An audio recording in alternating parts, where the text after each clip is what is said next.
முஸ்லீம் மேல கோபம்? அதுக்கு ஒரு காரணம் இருக்குதுங்க. முஸ்லீம் மேல அவன் கோபப்படணும் என்று கேட்டால் அந்த இந்துத்துவாவுடைய சித்தாந்த பிரகாரம் முஸ்லீம் இங்க வந்ததுனாலதான் நம்மள்ட்ட உள்ளவன அங்க போயிட்டான். நீங்க எல்லாம் யாரு? நாங்களாம் யாருங்க? நம்மளாம் யாரு? எல்லாரும் அங்க வந்தாங்க. நம்ம அரபு நாடா? நீங்க எல்லாம் ரசூலுடைய வாரிசா? அபூபக்கருடைய வாரிசா? நீங்க எல்லாம் கிடையாது. நம்மளும் ராமசாமி கந்தசாமி தான். ஏதோ 4 தலைமுறைக்கு முன்னாடி நல்ல மார்க்கம் இஸ்லாத்தை ஏத்துக்கிட்டோம். அவங்க என்ன கடுப்பு? இவனுக்கு மார்க்கத்து வந்த பிறகுதானே இந்துக்கள் எல்லாம் முஸ்லீம் ஆகிட்டு இருக்கிறாங்க. அப்ப முஸ்லீம் காலி பண்ணி பயங்காட்டி வச்சுட்டோம்னா ஒத்தனை இஸ்லாத்துக்கு போக மாட்டான். வேற என்னது நம்மள ஆட்சி பிடிக்க போறோம், பங்குக்கு வர போறோம் போய்க்குது. நம்ம அந்த அளவுக்கு மெஜாரிட்டியா இருக்கிறோம்.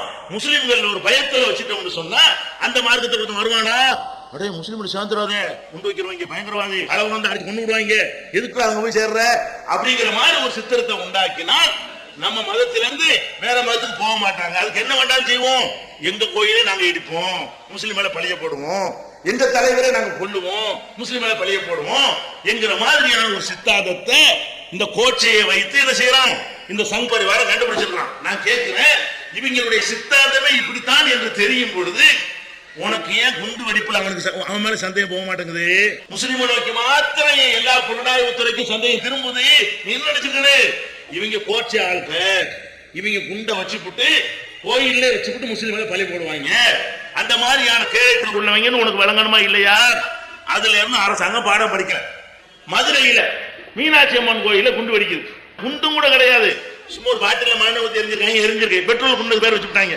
அது மீனாட்சி அம்மன் கோயில்ல குண்டு சொல்லிவிட்டு அவரை போய் பிடிச்சாங்க. கடைசியில் நாம என்ன பண்ணோம்? பயங்கரமா போராட்டம் பண்ணி சிபிஐல விசாரிக்கணும், தமிழ்நாடு போலீஸ் விசாரிக்க கூடாதுன்னு சொல்லி போராட்டம் பண்ணி அப்புறம் சிபிஐல கொடுத்த பிறகு அந்த குண்டு வச்சது முஸ்லீம் கிடையாது, பொய் வழக்கு. அது வந்து ஒரு இந்து மதத்தை சேர்ந்த ஒருத்தர் சொல்லி அவரை கேஸ்ல சேர்த்து அதை செஞ்சாங்க, வேற மாதிரி கொண்டு போனாங்க. நான் என்ன சொல்றேன்னு கேட்டா, அப்ப அங்க ஒரு குண்டு வெடிப்புன்னு சொல்லி ஒண்ணு உண்டாக்கி முஸ்லீம் மேல பழி போட்டியா இல்லையா? நாங்க போராட்டம் பண்ணி இருக்காட்டி எங்க மேலதானே பழி வந்திருக்கும். நாங்க போராட்டம் பண்ணி சிபிஐ விசாரணை கேட்டதுனால தானே அதை ஒழுங்காக விசாரித்து முஸ்லீமுக்கு சம்பந்தம் இல்லை அப்படிங்கிற விஷயம் வந்துச்சு. அப்ப இவர்களுக்கு அந்த மாதிரியான ஒரு சித்தாந்தம் அவங்க வைப்பாங்க, பழியை நம்ம மேல போடுவாங்க என்பதுக்கு நம்ம இதை உதாரணமாக பார்க்கலாம்.